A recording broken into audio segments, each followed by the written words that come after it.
so much. Do you know the hand gestures? Yeah. Great, thank you. Great. As soon as you're ready, you can begin. Okay, so we should stop giving aid to Pakistan. We spent an estimated value of 18 to 22 million in aid. Part of this aid that we gave to them has been tracked to the Taliban, and part of it has also been untracked. So basically, we're giving money to Pakistan to aid the Taliban, which is what we're trying to combat. It makes no sense. And Pakistan wants our money for nation-centric means. In 1980, I can't remember the president's name, I'm sorry, but he wanted to build an Islamic bomb. I mean, come on. Okay, in the past of dictators do not support our ideologies of democracy. Why are we giving aid to a country that does not support what we preach? In 2001, the UN had sanctions on Pakistan for suspension of democracy, support of the Taliban, and nuclear weapons. Those are three things. Again, we're trying to stop the Taliban, spread democracy, and stop the spread of nuclear weapons. From 2002 to 2007, we spent $12 billion. Now, in addition with the $22 million overall, I can think of a lot better ways to spend $22 billion when we have about $15 trillion in debt. Education, financial welfare, finances, anything like that. Pakistan has also been found to set up medical facilities to heal wounded Taliban fighters and militants. And this has been overlooked by the U.S. Now, again, it seems kind of stupid that we're giving money to a country that's helping the Taliban. In the 2008 poll, 1/3 of Pakistanis favored Al-Qaeda. Again, why are we giving money to a country that's favoring terrorists? Now this is the point that I could just came up here and just said it. Osama bin Laden, found in Pakistan, 100 miles from the capital, in a military compound that is similar to our West Point Military Academy. I mean, how do the Pakistanis not know he was there?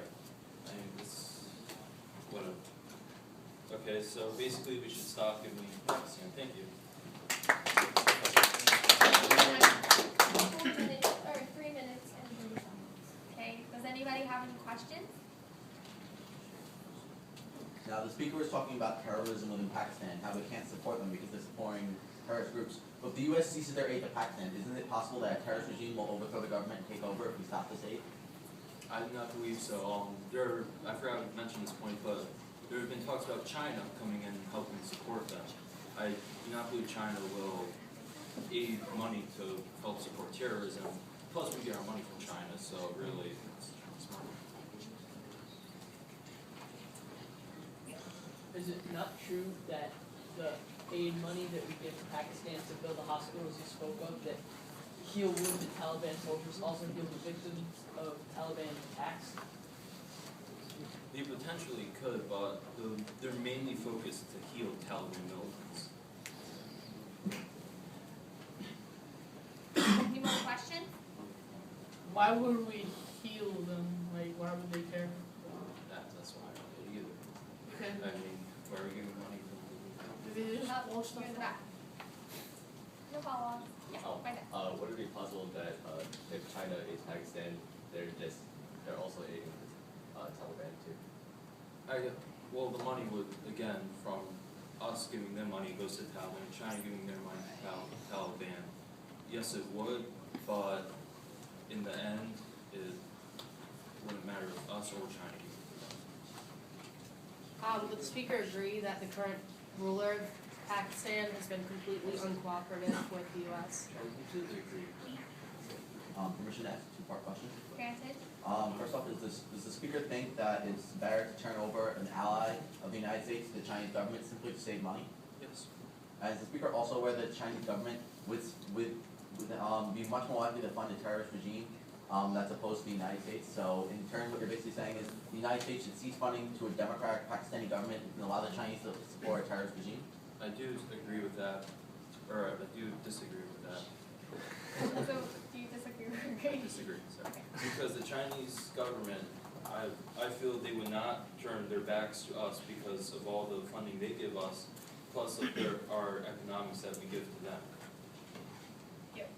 Is the speaker aware that Pakistan is actually at war with militant and terrorist forces such as Al-Qaeda? For example, one of their key politicians, Benazir Bhutto, was assassinated a couple years back by an Al-Qaeda member. I'm aware of that, but they're doing a half-ass job. Was there a question in the back? Just kidding. Alright. So you say that they're doing a half-assed job of combating terrorism. So when you say if we cut funding, we're basically cutting the government's ability to fight this terrorist because they need this money to help combat the terrorists. So it's not a matter of whether they're doing an effective or ineffective job. But what's going to happen if we cut our funding is that their job will become increasingly ineffective. But they're using the money to support terrorism by building these militant camps, by giving them money that they're using to build nuclear weapons. The Pakistanis are, and they're doing, and they support Bin Laden right in their own country. You have way too many questions. Yeah.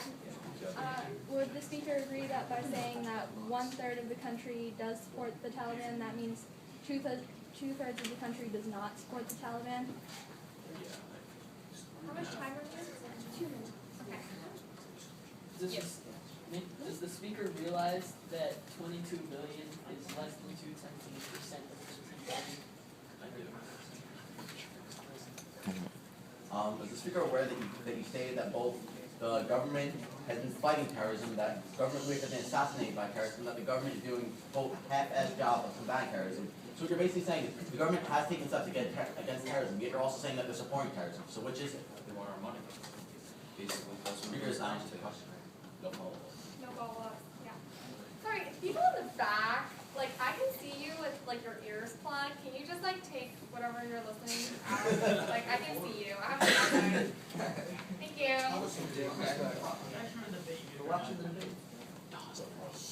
Decorah, any more questions? Is the speaker aware that Western officials have claimed that 70% of the aid given to Pakistan has been used poorly on non-military expenses? I would agree with that. Would the speaker agree that since we're giving aid to Pakistan but they're not taking our advice on how they should be using that aid, we should cease it? I would agree with that. Like I said before, they're using it for nation-centric means, such as their Islamic bomb and building nuclear weapons. I was wondering where the speaker's information about the hospitals was in Pakistan that also supposedly support healing the Taliban, where that information comes from. I read it on USA News a couple days ago. It was from 2009, but it's still a fact.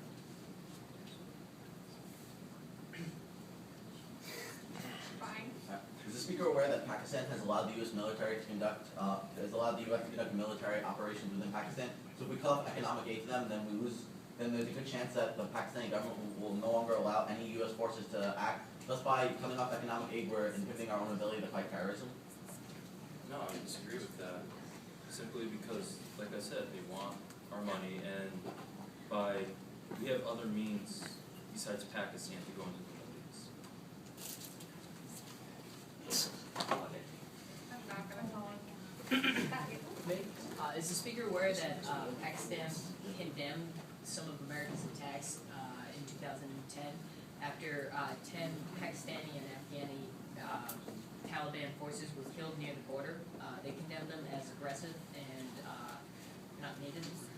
I was not aware of that, but that's a great point. And also point out that I believe it was the Director of Defense for Pakistan said if Iran needed help, which we're trying to get nuclear weapons out of Iran, that Pakistan would help Iran and go behind our back. Does the speaker agree that if we cease aid to Pakistan, there's a very large possibility that the Taliban will become infuriated with the United States? Why would the Taliban be infuriated with us coming from that? Because we're giving this. No follow-up. Is the speaker aware that you say that there are Taliban groups within Pakistan? So if we cut off economic aid, there's a good chance we're going to lose diplomatic ties with Pakistan, and thus the only way to attack these Taliban groups will be a declaration of war against Pakistan. So by cutting off economic aid, there's a good chance we're going to be in war against Pakistan. Let's go to war. Does the speaker agree that Pakistan is no longer a strong enough ally to us that we should continue to fund their operations? I completely agree with that. With their, I think, with their unaccounted funds going towards the Taliban and other things that are not being used for what the U.S. needs to be done in Pakistan and the Middle East. Okay. Last question. You go. Would the speaker please elaborate on what sort of things the U.S. would like to have done in Pakistan with the money that they're giving us? Basically the spread of democracy. Yes, they're a democratic country, but there's still more that needs to be done. Get the Taliban the hell out of there. Stop the building of nuclear weapons there, and to actually use those nuclear power plants for energy and not bombs. Thank you, Speaker.